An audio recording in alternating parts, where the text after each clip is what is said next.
Hello everyone. So guys, I think నేను ఇది correct టైంలో పెడతాను అనుకుంటున్నాను ఈ వీడియో. సో చాలా మంది ఈ సెట్ ఎగ్జామ్ రాశారు అండ్ మోస్ట్ సక్సెస్ఫుల్ గా రాశారనమాట. అండ్ ఇంకొకటి ఏంటి అంటే ఆ, ఆ, ఈ యొక్క పేపర్ ఏదైతే ఉందో ఈ పేపర్ యొక్క టఫ్నెస్ అనేది ఎలా ఉంది ఏంటి అని చెప్పి కొంతమంది స్టూడెంట్స్ అని ఫీడ్బ్యాక్ ఇచ్చారు. సో దాన్ని బేస్ చేసుకొని ఒకసారి మనం అనాలిసిస్ చేద్దాం క్వశ్చన్ పేపర్. అండ్ అలాగే ఒకవేళ మీకు అంటే లైక్ ఈ ఈ రేంజ్ లో మార్క్స్ వస్తే ఒకవేళ ఎంత ర్యాంక్ రావచ్చు అని చెప్పి కూడా మీకు ఒక చిన్న క్లారిటీ అయితే ఇస్తాను. ఓకేనా? సో ఈ వీడియో ఫుల్ గా చూడడానికి అయితే ట్రై చేయండి. అండ్ డెఫినెట్లీ మీ ఫ్రెండ్స్ ఎవరైతే ఉంటారో వాళ్ళు కూడా ఖచ్చితంగా షేర్ చేయడానికి అయితే ట్రై చేయండి. డెఫినెట్లీ యూస్ఫుల్ అవుతుంది. ఓకేనా? సో బిఫోర్ స్టార్ట్ చేసే ముందు ఒకసారి మన స్టూడెంట్స్ ఎవరైతే ఉంటారో వాళ్ళు ఎలాంటి ఫీడ్బ్యాక్ ఇచ్చారు ఏంటి అనేది చూద్దాం. సో దాన్ని బేస్ చేసుకొని మనం ఇంకా ఫర్దర్ గా డిస్కస్ చేద్దాం. ఓకేనా? క్వశ్చన్ పేపర్ అనాలిసిస్ కూడా చేద్దాం. ఓకేనా? So one second screen share చేస్తాను సో దట్ మీకు విజువల్ గా ఉంటుంది. ఓకేనా? సో ఇక్కడ మీకు కనిపిస్తుంది అనుకుంటున్నాను. సో ఇక్కడ చూడొచ్చు.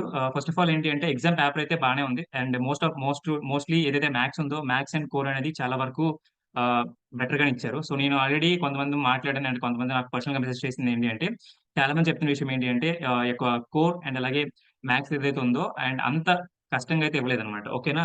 బట్ ఫిజిక్స్ అండ్ కెమిస్ట్రీ అనుకున్న దానికంటే చాలా కష్టంగా ఇచ్చాడు. అండ్ అలాగే ఈ గెనిటల్ బిట్స్ కానీ ఇవన్నీ కూడా అంటే లైక్ అంత ప్రాపర్ గా అయితే వర్క్ అవ్వలేదు. అండ్ మోస్ట్లీ ఏంటంటే చాలా మంది కూడా చీట్ కోడ్స్ అని వర్క్ లైక్ యూజ్ చేసే ఛాన్స్ కూడా రాలేదన్నమాట. అంటే లైక్ అంత డిఫికల్ట్ గా ఉన్నాయని చెప్పట్లేదు. బట్ ఏంటి అంటే ఫిజిక్స్ అండ్ కెమిస్ట్రీ అనేది మనం ఊహించిన దానికంటే కొద్దిగా కష్టంగా ఇచ్చారని చాలా మంది స్టూడెంట్స్ చెప్తున్నారు. అండ్ నీకు ఇక్కడ ఏంటి అంటే ఇంకొకటి మీకు చూపిస్తాను. మ్యాథ్స్ మోడరేట్ గా ఇచ్చాడంట అండ్ ఫిజిక్స్ అనేది చాలా డిఫికల్ట్ ఇచ్చాడు. ఎందుకంటే ఎక్కువ ప్రాబ్లమ్స్ అనేవి ఉండడం వల్ల. సో దాన్ని బేస్ చేసుకొని ఈ తమ్ముడు ఏంటంటే ఈసెట్ క్వశ్చన్ పేపర్ అంటే లైక్ ఈసెట్ బాగానే రాశాడు. బట్ ఏంటంటే అందులో కోర్ అండ్ మ్యాథ్స్ బాగా రాసి అండ్ అందరూ చెప్తున్న మెయిన్ పాయింట్ ఏంటి అంటే ఏదైతే మ్యాథ్స్ అండ్ కోర్ అనేది బాగా రాసాం. బట్ ఏంటంటే ఫిజిక్స్ అండ్ కెమిస్ట్రీ అనేది కొద్దిగా థియరీ బేస్ చేసుకుంటే ప్రాబ్లమేటిక్ అనేది ఎక్కువగా ఇవ్వడం వల్ల ఎక్కువ టైం అనేది పెట్టడం వల్ల ఇంకా లైక్ అంత ప్రాపర్ గా రాయలేకపోయామని చెప్తున్నాడు. ఇక్కడ ఇంకొకటి తమ్ముడు ఏంటంటే ఇంటిగ్రేషన్ అనేవి ఇచ్చాడు and differentiation diagram circles trigonometry ఇలాంటివన్నీ ఇచ్చాడు అనమాట. సో ఇలాంటివన్నీ ఇచ్చాడు అండ్ బాగానే అటెంప్ట్ చేశానని చెప్పాడు.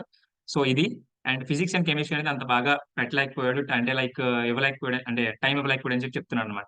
సో ఇక్కడ ఏంటంటే మెయిన్ గా చాలా మంది చేసే తప్పు ఏంటి అంటే కెమిస్ట్రీ అండ్ ఫిజిక్స్ అంటే లైక్ ప్రిపరేషన్ టైంలోనే చాలా వరకు వాళ్ళు అంత సీరియస్ గా తీసుకోకపోవడం అండ్ అలాగే మనం ఆల్రెడీ తెలిసిన డిప్లొమా బ్యాక్గ్రౌండ్ వచ్చామంటే ఖచ్చితంగా ఎంపీసీలో ఎంతవరకు కొద్దిగా తక్కువనే ఉంటాం అంటే లైక్ అంత మనం అంత 100% ఇవ్వలేకపోవచ్చు. బట్ ఏంటంటే కోర్ అనేది కంపేర్ టు ఎంపీసీ చాలా బాగా చాలా మంది రాశారని చెప్పారు. అండ్ అలాగే నేను కొంతమందితో అంటే లైక్ డిఫరెంట్ బ్రాంచ్ స్టూడెంట్స్ ఎవరైతే ఉంటారో డిఫరెంట్ బ్రాంచ్ తో మాట్లాడడం కూడా అండ్ అంత కష్టంగా అయితే ఇవ్వలేదని చెప్పారు. మనం ఈజీగా ఒక 40 to 50 స్కోర్ చేసే ఛాన్స్ ఉంటుందని చెప్పారు. అండ్ అలాగే మీకు తెలిసిందే క్వాలిఫై ఏదైతే ఉందో అది 50 మార్క్స్ కాబట్టి మీరు ఈజీగా స్కోర్ చేసే ఛాన్స్ ఉంటుంది కాబట్టి ఒకవేళ మీరు ఎస్సీ ఎస్టీ రిజర్వేషన్ ఏదైతే ఉందో ఆ రిజర్వేషన్ అయితే ఖచ్చితంగా మీరు జస్ట్ అటెంప్ట్ చేసి సరిపోతుంది. ఓకేనా? అటెంప్ట్ చేసి సరిపోతుంది. మీకు ఇన్ని మార్క్స్ రావాలని ఏం లేదు. మీరు డెఫినెట్ అటెంప్ట్ చేసినా సరే ఎక్కడో కాలేజ్ సీట్ అయితే వస్తుంది అనమాట. ఓకేనా? ఒకవేళ మీకు 60, 70 అలా వచ్చినా సరే మీకు ఈజీగా ఒక మంచి కాలేజ్ ఒక సీట్ వచ్చేస్తుంది.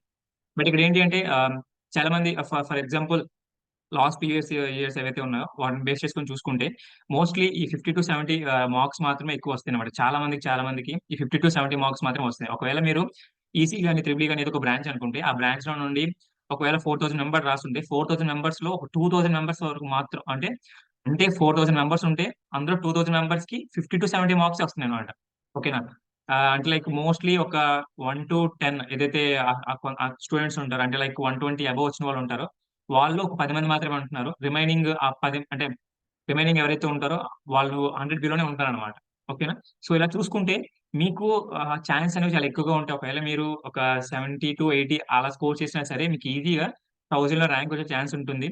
అండ్ ఇది ఇప్పుడే చెప్పట్లేదు. లైక్ లాస్ట్ ప్రీవియస్ ఇయర్స్ ఏవైతే ఉన్నాయో వాటిని బేస్ చేసుకొని చెప్తున్నాను అనమాట. And rank and marks analysis కూడా నేను కమింగ్ వీడియోస్ చేస్తాను. అండ్ రెస్పాన్స్ షీట్ అంటే ఏంటి, తర్వాత కీ ఎలా చెక్ చేసుకోవాలి, రెస్పాన్స్ షీట్ ఎలా చెక్ చేసుకోవాలి అనేది కూడా అన్ని కూడా డిస్కస్ చేద్దాం. సో డెఫినెట్లీ మీకు అన్నిటికీ మన ఛానల్ అనేది ఖచ్చితంగా వర్కౌట్ అవుతుంది అనుకుంటున్నాను. ఇఫ్ ఇన్ కేస్ మీకు ఏమైనా డౌట్స్ ఉన్నా సరే ఒకసారి నేను లాస్ట్ ఇయర్ ఏవైతే మీ సీనియర్స్ ఉంటారో వాళ్ళకి సంబంధించిన ఇవి ఉంటాయి కదా, అంటే లైక్ నేను చేసిన వీడియోస్ ఉంటాయి కదా, అవి మీకు డిస్క్రిప్షన్ లో ఇస్తాను. ఒకసారి చూడడానికి అయితే ట్రై చేయండి. డెఫినెట్లీ అవి కూడా మీకు అంటే లైక్ ఏంటంటే అన్ని కూడా ప్రాపర్ గా తెలుసుకుంటే డెఫినెట్లీ మీకు ఇదైతే కౌన్సిలింగ్ లో ఇంకా ఈజీగా అవుతుంది అనమాట.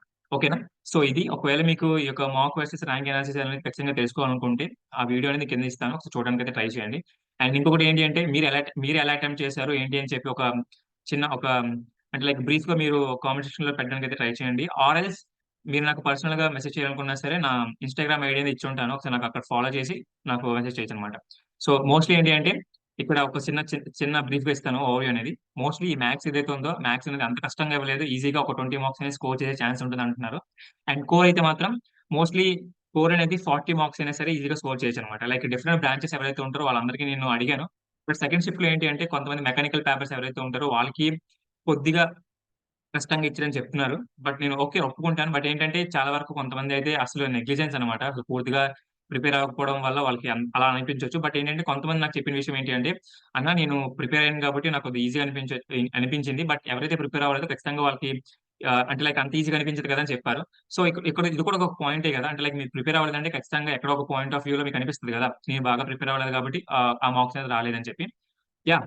ఓకే. బట్ కోర్ అనేది నేనిప్పుడు చెప్తున్నాను. ఒకవేళ మీరు 70-80 ఆర్ ఎల్స్ 80-90 మీరు స్కోర్ చేయగలిగితే ఈజీగా 1000 బిలో ర్యాంక్ ఉంటుందన్నమాట. అది మీరు టీఎస్ అయినా సరే, ఏపీ అయినా సరే ఈజీగా మీ చేతిలో ఆ 1000 బిలో ర్యాంక్ ఉంటుంది. ఏది ఇంటిగ్రేటెడ్ ర్యాంక్ అనట్లేదు. Branch rank. ఓకేనా? సో, తర్వాత ఒకవేళ ఈ యొక్క ఇంటిగ్రేటెడ్ ర్యాంక్, బ్రాంచ్ ర్యాంక్ అనేది డిఫరెన్స్ అనేది లైక్ ఏది కన్సిడర్ చేస్తారు ఏంటి అని చెప్పి అన్ని వీడియోస్ చేస్తాను. డెఫినెట్‌లీగా మన ఛానెల్‌లో వస్తాయి. అండ్ ఇంకేమైనా డౌట్స్ అనేవి ఉంటే మాత్రం ఖచ్చితంగా కామెంట్ చేయడానికైతే ట్రై చేయండి. సో, ఇది అంటే లైక్ క్వెషన్ పేపర్ తీసుకొని అనాలిసిస్ చేయలేకపోవచ్చు. బట్ ఏంటంటే ఎవరైతే స్టూడెంట్స్ ఎవరైతే ఉంటారో వాళ్ళ దగ్గర నుండి ఫీడ్‌బ్యాక్ తీసుకొని ఒక చిన్న టైప్ ఆఫ్ అనాలిసిస్ అనేది చేశాను. సో దట్ మీకు ఒక యూజ్‌ఫుల్ అది ఉంటదని చెప్పి. ఓకేనా? ఎలాంటి టెన్షన్ పడొద్దు. అండ్ కౌన్సెలింగ్ టైమ్‌లో నా నుండి ఎఫర్ట్స్ ఏవైతే ఉన్నాయో అన్నీ పెట్టడానికైతే ట్రై చేస్తాను. ఓకేనా? సో ఇంకేమైనా డౌట్స్ ఉంటే ఖచ్చితంగా నాకు పర్సనల్‌గా ఇన్‌స్టాగ్రామ్ ఏదైతే ఉందో అందులో మీరు మెసేజ్ చేయొచ్చు. ఓకేనా? So thank you very much. జై హింద్.